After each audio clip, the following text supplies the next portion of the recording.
Hi friends, అందరికీ నమస్కారం. Welcome to our channel. ఈరోజు మనం న్యాచురల్ బెల్లాన్ని చూపించబోతున్నాను. మీకు చూస్తున్నారు కదా, ఈ బెల్లం మా పల్లెటూరులోనే తయారు చేశారు. ఎటువంటి కెమికల్స్ లేకుండా తయారు చేసిన బెల్లం. మనం వాడే స్వీట్స్లో కానీ టీలో కానీ ప్రతి దాంట్లో ఇటువంటి బెల్లాన్నే వాడుకోండి.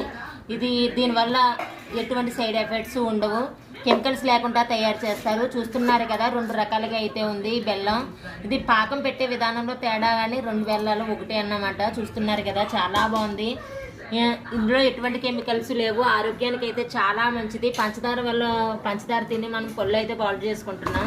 బట్ ఈ బెల్లం తినడం వల్ల అయితే మనుషులు ఐరన్ అయితే పూర్తిగా లభిస్తుంది. ముఖ్యంగా పిల్లలకి వీటితో వేరుశెనగ అచ్చు కానీ లేకపోతే నూపప్పు ఉండలు కానీ తయారు చేసి పిల్లలకి పెట్టుకుని రోజు స్నాక్స్ కింద ఒక ఉండ పెట్టుకుంటే చాలా ఆరోగ్యానికి మంచిది.